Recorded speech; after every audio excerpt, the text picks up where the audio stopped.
Muito bem-vindos mais uma vez, meus queridos. Vamos então para a nossa terceira aula do conteúdo de biologia do 10º ano e aqui nós vamos analisar o funcionamento dos ecossistemas. Muito bem.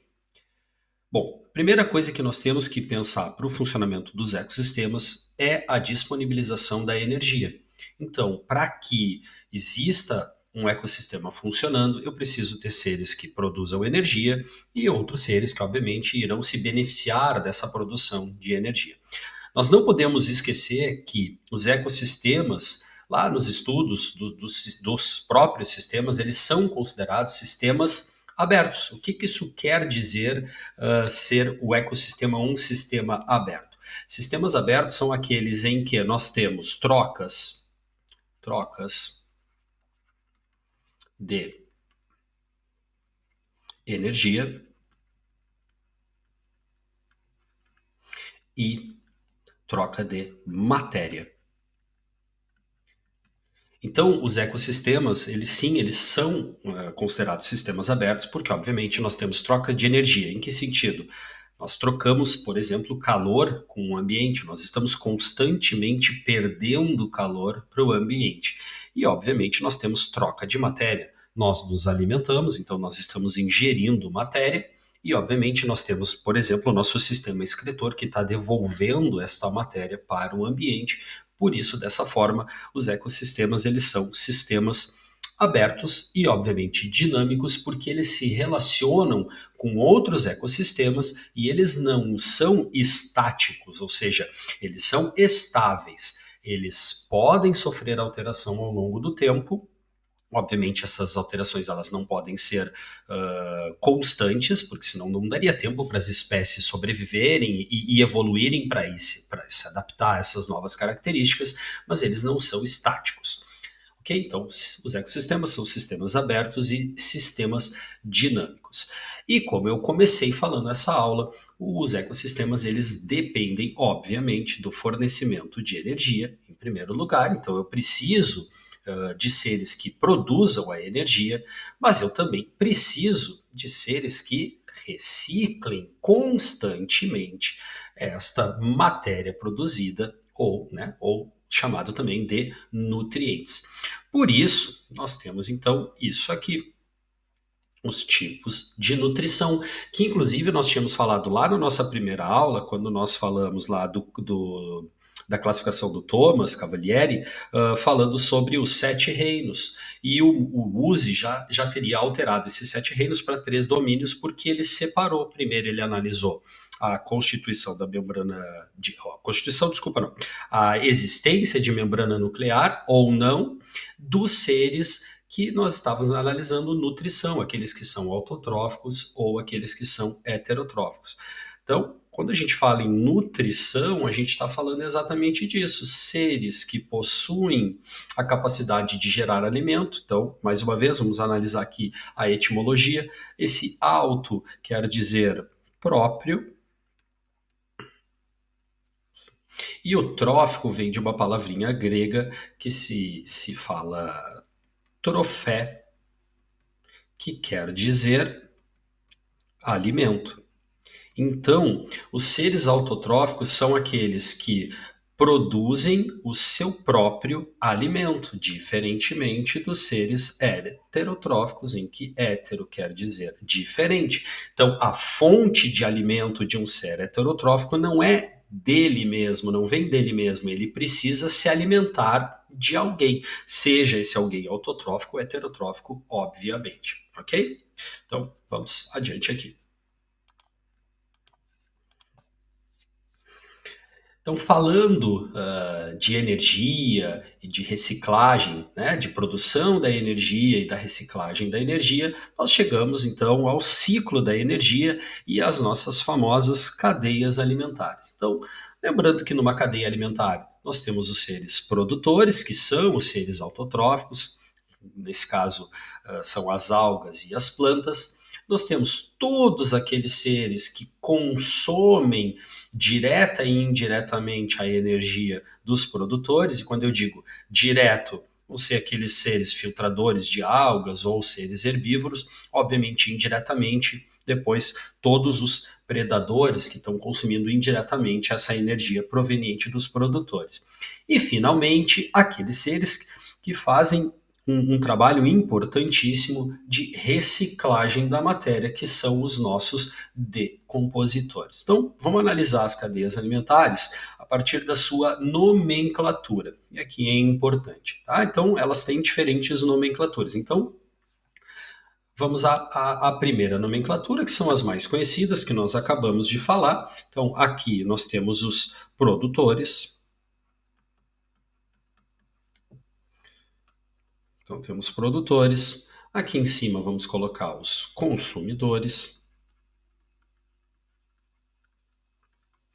E aqui nós temos, então, os nossos decompositores. Decompositores, certo?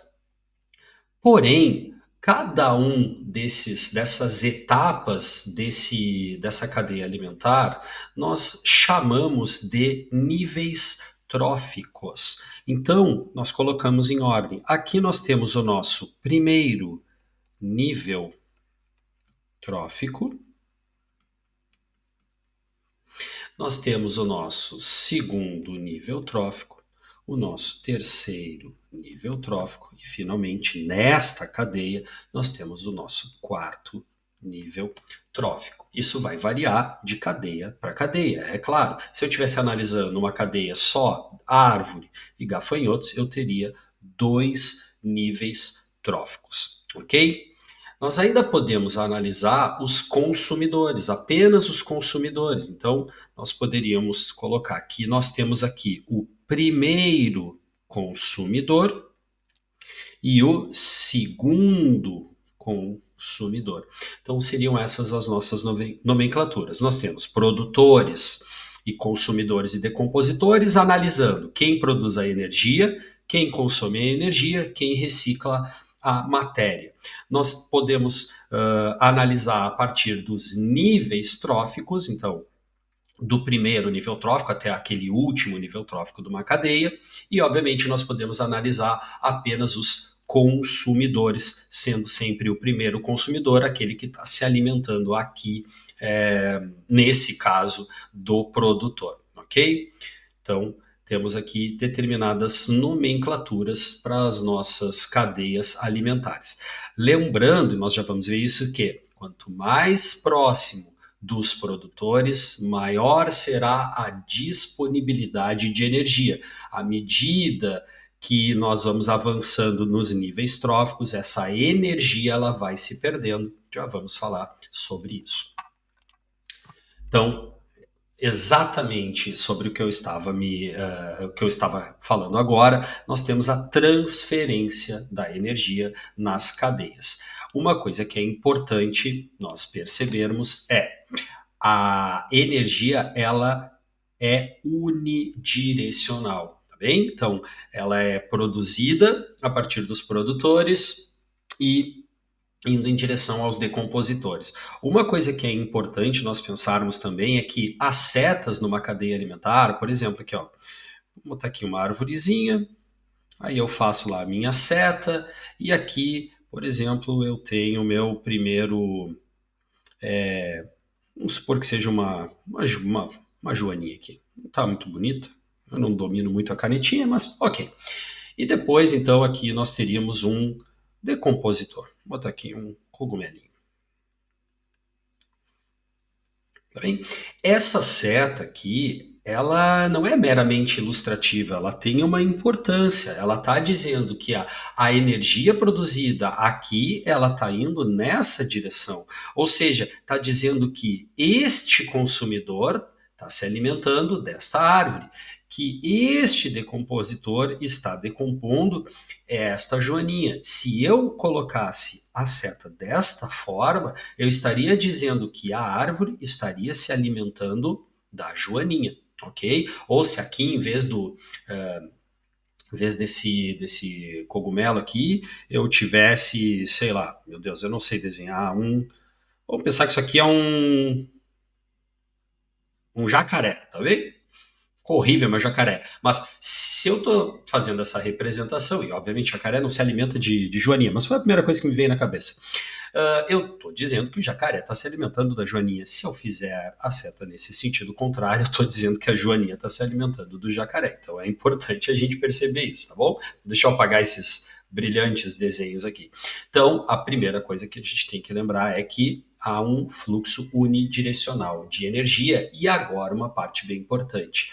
A cada nível trófico existe uma perda significativa dessa energia, tá? A cada passagem de nível trófico para nível trófico existe uma perda significativa. Estima-se que de toda a energia que uma árvore produziu, aquele ser que se alimentou daquela energia produzida, ele obtém só 10%. E esses 10% eles vão sendo perdidos. E por que isso acontece? Porque, obviamente, os seres vivos, eles, vamos pegar, as plantas, fazem a fotossíntese, produzem a sua energia, mas elas estão produzindo energia porque elas gastam essa energia nas suas atividades metabólicas. A joaninha também vai gastar a energia que ela acabou de obter de uma planta nas suas atividades metabólicas.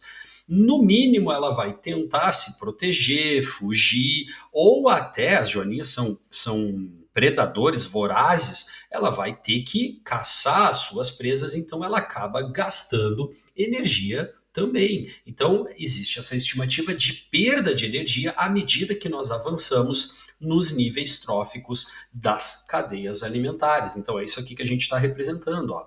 Então, aqui embaixo, nós temos a grande produção de energia e à medida que nós vamos chegando ao topo aqui da nossa pirâmide alimentar, né? Aqui nós temos uma cadeia alimentar, cada vez mais nós vamos tendo menos energia daquela energia disponibilizada lá na base. É inclusive por isso que nós temos sempre, quanto mais para o topo da nossa pirâmide, as populações serão menores. Quanto mais perto da base, as populações, ou seja, o número de indivíduos daquela população será maior. Porque se fosse o contrário, obviamente, essa cadeia alimentar ela não suportaria muito tempo. Se nós tivermos mais predadores do que presa, logo as presas acabarão e, consequentemente, os predadores também acabarão, ok? Muito bem, então vamos lá. Então, meus amigos, nós chegamos aqui nas teias ou redes alimentares. O que são as teias ou as redes alimentares? As teias e as redes alimentares nada mais são do que um conjunto de cadeias alimentares. Então, o que a gente tem na prática é isso aqui. Aqui está sendo representado cada imagem dessas daqui, cada ser vivo desse daqui não é o indivíduo, é a sua população, tá representando as populações. Então, o que nós estamos vendo aqui são várias cadeias que elas acabam interagindo de alguma forma. Então, por exemplo, olha só, vamos pegar aqui esse roedor. Então, se eu analisar, o roedor está se alimentando aqui dessas sementes, então aqui eu tenho o nosso primeiro nível trófico, sendo a semente, o roedor será o nosso segundo nível trófico, e aí aqui eu tenho duas cadeias, tenho duas possibilidades. As emas estão se alimentando desse roedor, então eu tenho essa cadeia, e aqui poderia ser a coruja, que estaria se alimentando também dessa cadeia. Essa cadeia estaria se alimentando desse roedor, formando outra cadeia. Então, aqui eu tenho uma teia, tá, formada por duas cadeias. Uma das coisas que pode acontecer muitas vezes é um animal aqui, um dos consumidores, que em uma cadeia ele é um nível trófico, ele ser um outro nível trófico em outra cadeia. Por exemplo, se eu analisar aqui, o sapo, tá? Então vamos ver aqui onde é que o sapo começa. Mesma coisa, primeiro nível trófico, aí o gafanhoto se alimentou ali das sementes, é o nosso segundo nível trófico.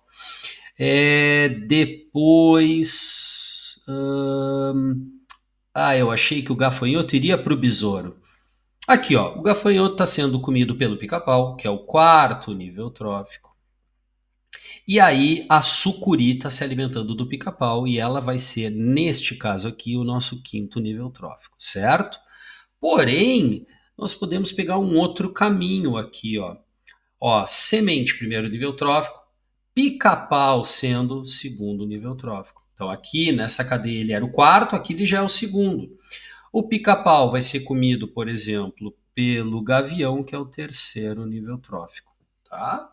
Então, dependendo da cadeia que eu analiso, eu posso alterar o nível trófico dentro dessa teia, então eu tenho que ter cuidado. Uma coisa que é interessante, ó, aqui está aparecendo uma seta com duas direções. Por quê? Porque a gente sabe que existem alguns animais que, ora eles são presas, ora eles são predadores. Então, eu represento essa relação aqui com a seta para os dois lados. É claro que o jacaré não está comendo um pedacinho da sucuri, a sucuri está comendo um pedacinho de jacaré. Lembra? Eu estou representando a população. Então, ora a sucuri pode se alimentar de algum jacaré, ora o jacaré pode se alimentar de alguma sucuri, então eu represento a seta para os dois lados, ok? Então, estamos aqui com as nossas teias alimentares, tá? Uma questão muito importante dessa relação entre os seres vivos, né, que nós estávamos observando ali nas cadeias, nas teias alimentares, é que essa relação entre os seres vivos acaba, sem querer, nos prestando um serviço importante que nós chamamos de serviço dos ecossistemas. Eu vou dar dois exemplos bem simples aqui de nós, para nós entendermos. Quando nós temos predadores mantendo as populações de presa em um determinado tamanho, isso nos traz um equilíbrio do ecossistema e, obviamente, esse ecossistema estando em equilíbrio, ele traz benefícios para os seres humanos. Um bom exemplo também para dar.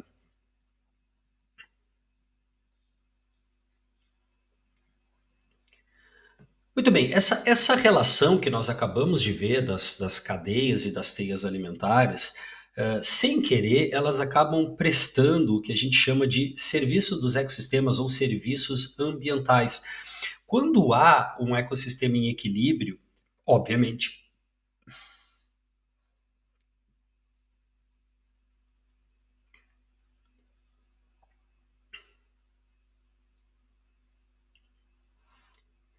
Muito bem, então, quando nós analisamos essas relações que acontecem nas cadeias alimentares e, consequentemente, nas teias alimentares, nós percebemos que, quando isso está acontecendo de uma forma correta e natural, o ecossistema ele se mantém em equilíbrio. E o ecossistema se mantendo em equilíbrio, indiretamente, vamos dizer assim, sem querer, está nos prestando um serviço. Essas relações entre os seres vivos acabam nos favorecendo, nós, seres humanos, de alguma forma. Por exemplo, quando eu tenho uma lagartixa que ela se alimenta, por exemplo, de mosquitos e aranhas, elas acabam, sem querer, nos prestando um serviço ambiental.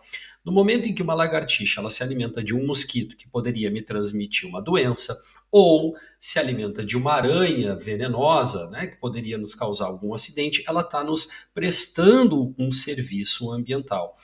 As presas e os predadores, nas suas regulações, elas mantêm que o ecossistema esteja em equilíbrio, e isso também nos traz benefícios. Aí a gente pode se perguntar: mas tem espécies que não servem para nada, como é o caso aqui dessa foto desse mosquito. Pessoal, uma espécie ela sempre tem uma função. No mínimo, ela servirá de alimento para outras espécies. No caso aqui dos mosquitos, eu ainda vou mais além. Se é uma espécie que transmite doença, essa doença acaba levando outros indivíduos à morte. E morrer na natureza, por mais estranho que pareça, é importante para que os ecossistemas se mantenham em equilíbrio. Então a gente chama de serviços dos ecossistemas ou serviços ambientais toda essa regulação que acontece nos ecossistemas e que nós podemos ter um benefício com isso. Por exemplo, os insetos fazerem a polinização e nós obtermos, então, as frutas. Então, isso seria um serviço dos ecossistemas, por isso que é importante nós mantermos os ecossistemas em equilíbrio, certo? Muito bem, então, falando em equilíbrio, vamos ao oposto, né, ao extremo, a extinção das espécies. Primeira questão que nós temos que pensar é O que é a extinção das espécies? A extinção da espécie é não encontrar mais nenhum indivíduo vivo? Não. Nós podemos ter espécies ditas extintas, mas ainda termos indivíduos vivos. Exemplo: se nós tivermos somente exemplares de uma determinada espécie do sexo masculino, nós não teremos a continuação dessa espécie, porque só, por exemplo, rinocerontes machos não conseguirão gerar descendentes. Logo, eu tenho indivíduos vivos, mas eu considero que essa espécie está extinta. Então, a extinção de uma espécie ela não se dá na não existência de indivíduos. Ela se dá no momento em que não há mais como a perpetuação dessa espécie. Então, isso é a extinção das espécies. Tá bem? Aqui esse gráfico ele está trazendo 3 grandes extinções. Vamos falar rapidamente de algumas delas aqui. Nós temos a extinção do Ordoviciano e do Silúrico, onde nós tivemos muita atividade vulcânica. Essa atividade vulcânica fez com que tivesse uma diminuição significativa do oxigênio dos oceanos, causando aqui, então, uma grande extinção. Temos a maior de todas as extinções já registradas, que é a extinção do Pérmico-Triásico, onde nós tivemos uma fortíssima erosão dos solos dos continentes, que levou muita matéria orgânica para os oceanos. Essa matéria orgânica em excesso nos oceanos fez com que os decompositores, para decompor essa matéria, consumissem muito oxigênio. Então o oxigênio ele caiu a níveis absurdamente baixos, fazendo com que muitas espécies entrassem em extinção. E depois a mais famosa, a extinção ali no final do Cretáceo e início, então, da nossa era Cenozoica, a famosa extinção dos dinossauros. Lembrando que os dinossauros não foram extintos, a maioria deles, obviamente, foi extinta, mas as aves estão aí para nos contar a história. Então, nós temos aqui o final da era Mesozoica, o final da era dos dinossauros, e aqui, então, o início da era dos mamíferos. Lembrando, os mamíferos, obviamente, já existiam aqui, só que quem dominava eram os dinossauros, certo? Então, aqui temos 3 grandes eventos de extinção. Vocês podem ver que aqui tem um outro evento de extinção, aqui tem um outro evento de extinção. Geralmente, a separação, né, dos períodos, das eras, elas se dão por eventos de extinção. Não é só isso que faz nós termos a separação das eras e dos períodos, mas a mais característica são grandes eventos de extinção em massa, ok? Muito bem.